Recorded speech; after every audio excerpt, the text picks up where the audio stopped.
Oh, yeah. We've got Tropical Storm Elsa and a 14-game slate on Tuesday night. JT Hayes with JT's Bang Bang Plays for Run Pure Sports.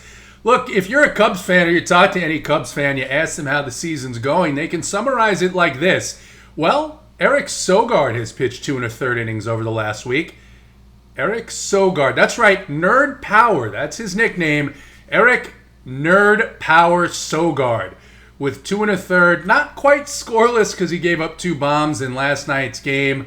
But hey, who worries about the win? Certainly not the Chicago Cubs. The Phillies showed up for the game, taking that one 13-3, and David Ross made sure to not only stick it to Cubs fans, but anyone in DFS who didn't play the Phillies side of that game by putting Nerd Power back on the mound for a delicious inning where he could serve up a couple of bombs and just change the entire scoring of the slate around. So, sorry, Cubs fans. It's been a tough run since that combined no-hitter in Los Angeles, but onward we move with a 14-game slate. The Cubs are on the slate again. They do play the Phillies again. We'll get to that in a moment. But we're going to start with pitching, and of course, the biggest question on every slate where Jacob deGrom is listed as the probable starter is what to do with him, because you know 2 things.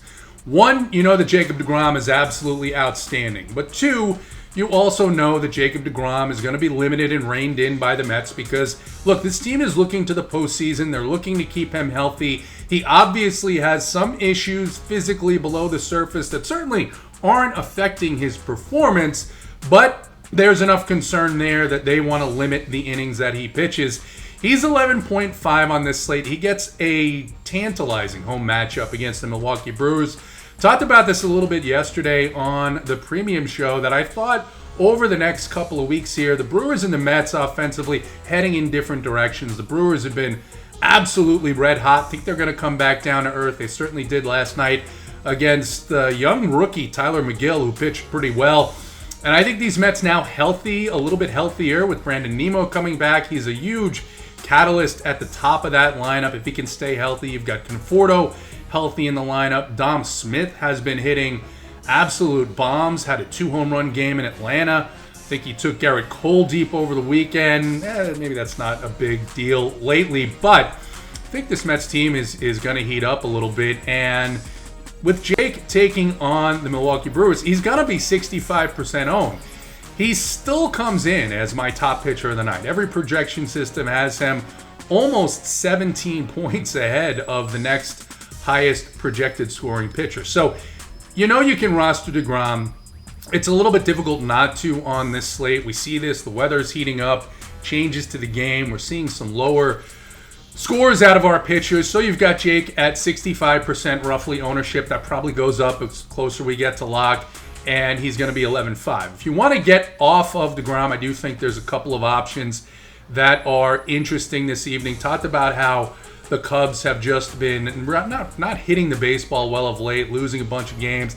They're struggling in the bullpen. You've got Aaron Nola at 10K against the Cubs in Chicago. Again, decent weather like last night, almost similar, a little bit maybe cooler than last night, and the wind maybe not as strong. I don't know if I would roster Aaron Nola tonight.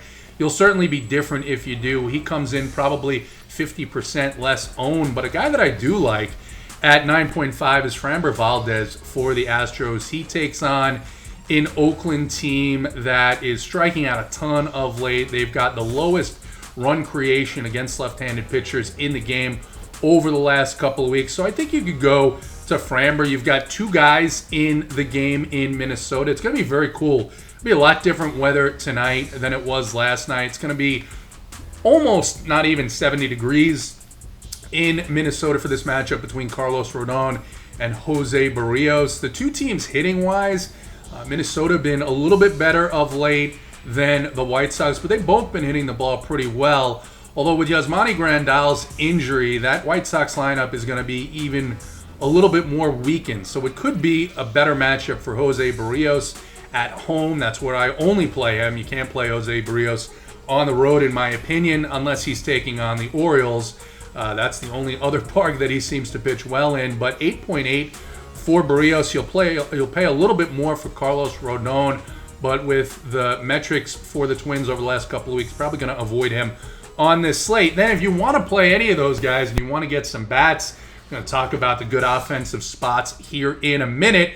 I think there's a couple of spots you can look to pay down. The first one we're going to find is in Texas, Detroit Tigers. I talked about how they've been the best team at run creation against left-handed pitching over the course of the last couple of weeks. Well, they haven't been nearly as good against right-handed pitching. They get a matchup in that big stadium with Dane Dunning. Dane Dunning, 7.4K on DraftKings tonight. Is he safe? No, he's not, because the ceiling is 6 innings. He hasn't gone past 6 innings all season long, even the games where he's pitched well at home.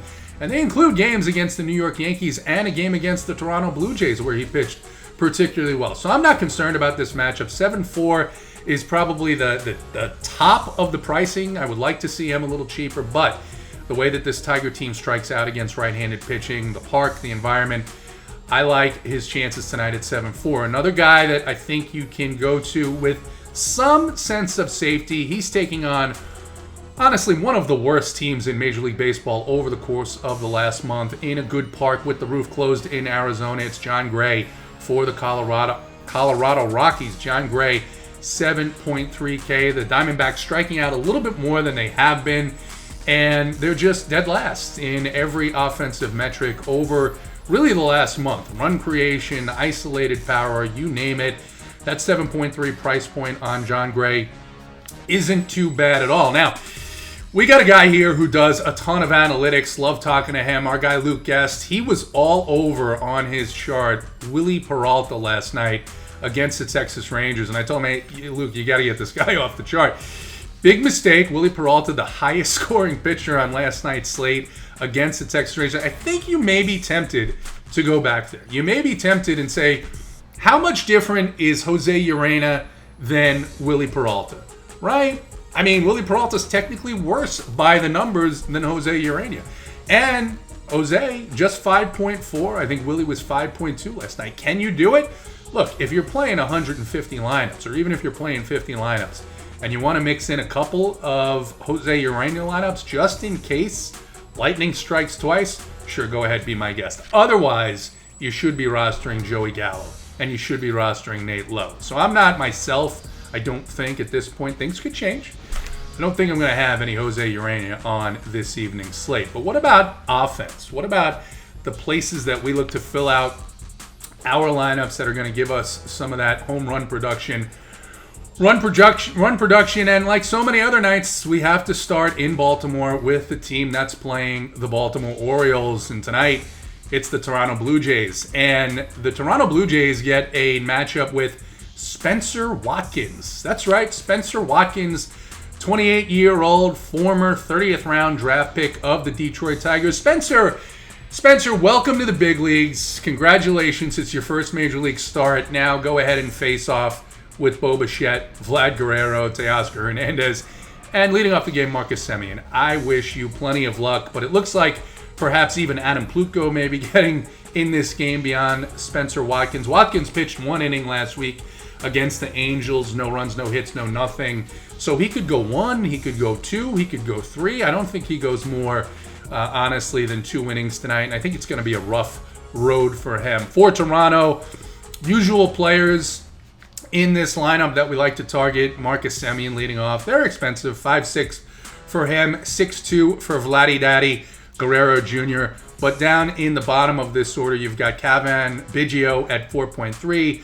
Don't think that the Blue Jays are going to see maybe anything more than one left-handed pitcher tonight in this matchup. And then Grichuk at 4.1. I like him quite a bit on this slate. Where else can we look to go for offense? Well, the Phillies and the Cubs, right? Phillies still in Chicago. Tonight they get a, I guess, moderately better pitching matchup than last night against Zach Davies. They get to take on Jake Arrieta. Jake Arrieta, a 5.86 expected ERA.